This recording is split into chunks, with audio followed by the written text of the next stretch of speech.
guys, my name's Sean Elders and this is Pinnacle Combat Arts. Like, subscribe, comment down below, hit the bell so you can be notified every time we get a new video. Today we're going to be talking about Hubud, but what's interesting is we're going to be doing the attacks inside of it and practicing doing a clearing. Let's get started.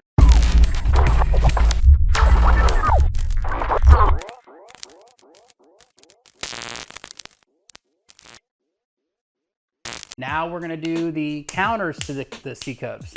So for instance, if he does a C cup to me, okay, the idea is that he's going to be pushing towards my spinal column to create a line of attack for him, okay? The idea is that now I have to create a new line to create for myself to attack him, okay? And one of the easiest ones would be for me to take this hand and come on the outside, okay? And now I have an opportunity.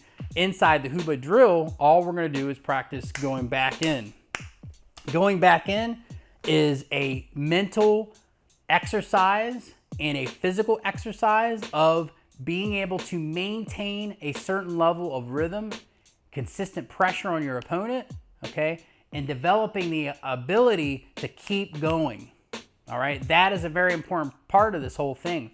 Hubud is just what I call busy hands or moving hands. It creates and teaches you how to navigate the hands. It's teaching you how to find opportunities for attacks. It is also teaching you how to learn how to counter attack. So you have attack, counter attack. It teaches you all sorts of different things on the hands are moving and you fall into, for instance, a lock, a takedown, whatever it is, okay? And in this case, it's the C cup or cup up, down, cup up, you know, or wedge. Okay, those are all different things. And this all is usually applied within the knife. But you need to understand that we don't need the knife right now. What we are doing is we're developing a higher level of skill. You know, this is somebody that's been doing Kali for a while, Filipino martial arts for a while, Arnis for a while, Screama for a while. They have, you know, they have the lines down. They have a lot of the basic exercise and drills down. Now you're developing this ability that if I have a knife, he's able to stop me, and then I'm able to stop him, and then he can stop me, and then we go from there. And he has different things that he can do from there. What can you do from there? Show us, So right there, he's got a disarm, yeah, and he can go into doing something, and it just keeps going and going and going. The idea is inside of Hubud, like I said, you are doing consistent going, okay, consistent movement. Okay, so Hubud, we're doing Hubud. Okay, and what's happening inside of this is I need to be able to navigate and go, okay, I got that. Now he does something. He's going to counter it. So the first one is that he's going to do the over top. It's one of the top, in my opinion, is one of the top ones, that goes to the top. Yeah. And so like in the other video, I cleared this to go to the other side and I go right to this position. He's going to bring his hand over the top, clear it. Notice he moved. Okay, ooh, footwork, okay? This is an important thing because now what he's done is if he stayed there, go back to where you were, I'm in line, I can hit him. But if he moves, now he's got me, okay? For that moment in time, he's got me, okay? And that's the idea is he's creating time and taking time away from me. Hubud, yep. And so we're just doing this, boom, he clears it, and now look at him. He's in a better spot than I am because guess what? This hand is farther away than this hand is, okay? He's also got kicks, obviously. He's also got a headbutt.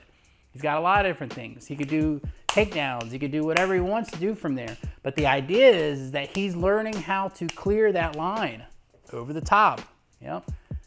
And he does it to me, yep. And I come over and look. Now look, I can fire off. His hand is farther away. He's gonna have to do a lot of things so I have more time than he does to do an attack. He has his time taken away. And so what we're doing here is we're doing footwork, we're doing changing the lines, okay? And we are doing timing. Timing. Did I say timing yet? No, timing. So you're breaking that timing, okay? So back to Hubud. So he's doing it over the top. I do it over the top, boom. I'm gonna move this way. If I move this way, now we're both even Steven. We don't wanna be even Steven, okay? Never.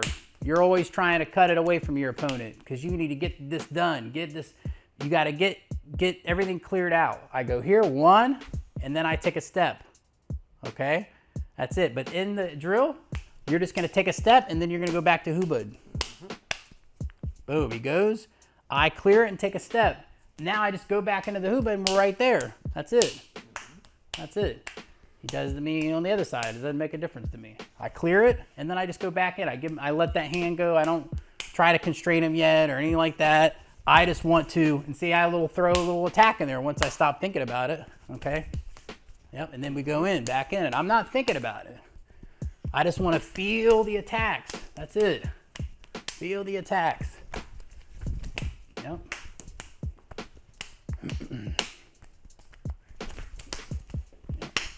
Just like that. And we can also, boom. So that's part of it. Now we're going to go underneath. So we're doing Hubud. And what's going to happen is he's going to do it. Okay, no, C cup, just C cup. We're going to do all C cups. We're not even going to worry about the other ones, but we can if we wanted to. But you're just going to bring this hand up, and when we do this, if I stay here, I'm going to get jammed up. Okay, I want to twist a little bit. I want to come underneath, and then I usually do an attack. I got to fill that space and take a step. You see, and then I can really do it. But I like to fill that space. Okay, if he defends against it, then I want to go to this side. And I create another line of attack on the other side, okay?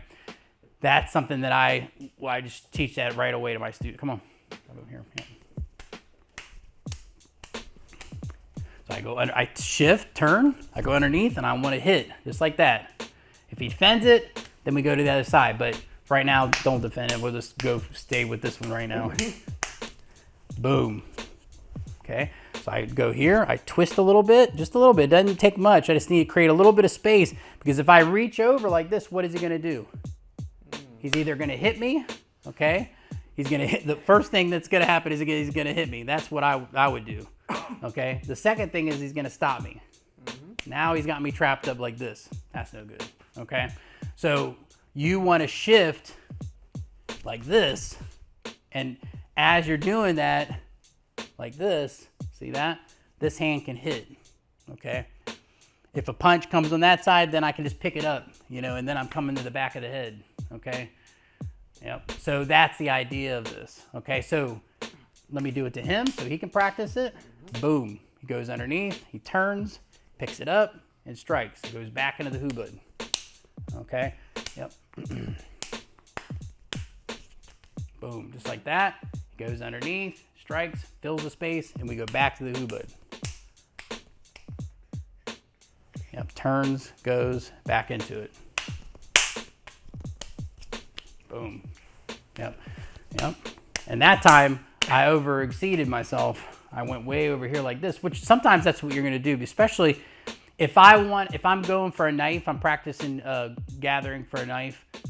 Now, obviously, you're not going to do this against an empty hand person, nobody that has a weapon, doesn't have a weapon. But if they have a weapon or whatever, and you go here, or maybe they're going for a gun, whatever it is, that's not what's important. What's important is the actual movement, okay? Then I can go for something if I was planning on it. Or if I was going here and I wanted to do like a nice overhand power strike of some sort or whatever, I can. All those things are variable. It's not always going to be the center to the solar plexus. Not always. Sometimes I want them to spin like that because that may set me up for really nasty things that I want to do and take them out depending on, depends on everything. There's a lot of things that are dependent if you're military or whatever. All this stuff is all based on a lot of things. So I'm just giving you guys the tools right now. This is just a tool in your toolbox that I want you to practice. Boom. Just like that, you go. Yep. It's all right.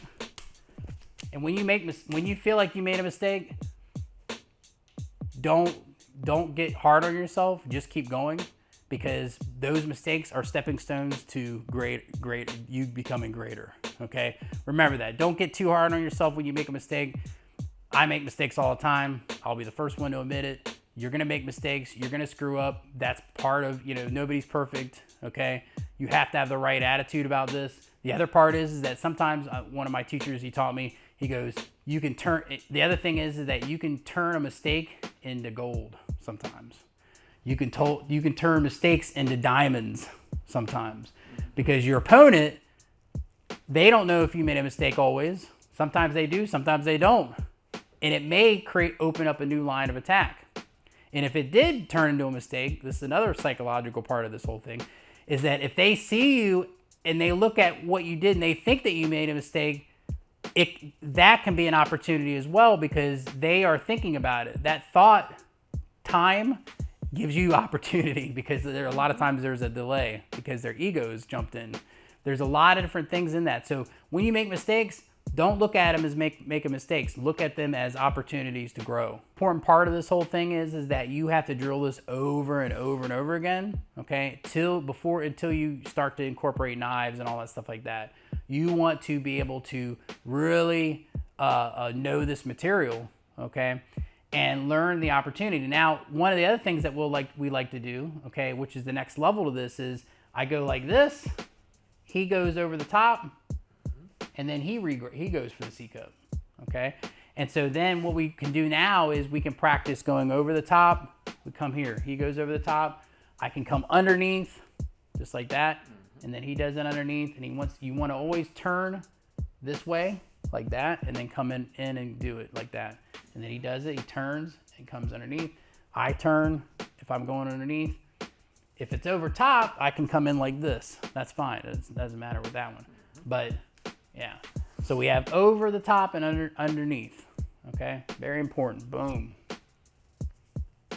Okay, now there are more of these, okay? There's lots of different things, but you have to, I like to keep things really simple, and within those simplicities, a lot of advanced things can take place. But what I'm trying to do is educate you guys and try to help you guys go to that next level and have an understanding of it, and learning how to then incorporate knives or whatever. It can be sticks, whatever it can be empty hand. All those things do a play in it, all right? So I hope you guys enjoyed it. I'll see you guys next time. Panantukan, level 1. This program is one of the most streamlined. It's over 8.5 hours long. It gives you everything step by step, everything that you need. Fundamentals breakdown of all the exercises you need, understanding of empty hand, how to fight without gloves, with gloves. It's going to teach you all the aspects that you need about the foundation and fundamentals of Panantukan, okay? Unlike what we see a lot of times now in the combatives in the Filipino martial arts world, a lot of techniques, a lot of drills, but how do you make those drills go from the drill to actual real combatives? And that's what this is the first level to that, and getting you set up, learning all the aspects of how do I engage, what's the techniques, what do I need to practice to get myself where I'm able to be adaptable in combat. Okay, that's the most important thing. That's what everybody's looking for. How do I get better? How am I able to adapt when somebody attacks me? What am I supposed to do? How am I supposed to do it? What I'm going to do is I'm giving you a different perspective on Panantukan, unlike what you see in this modern day where you see a lot of drills and exercises that just don't translate to real combat. I call them meat and potatoes of combat. Not the fluff, not all the extra stuff, but only simply the things that you really need that are going to help you be effective in combat. But the most important thing in combat is to survive.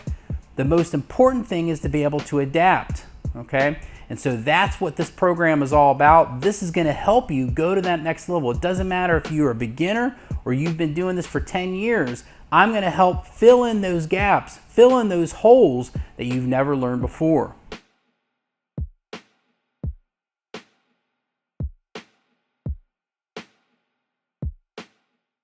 Go to our website, pinnaclecombatarts.com. There you can find out more about what I do and the classes that I provide.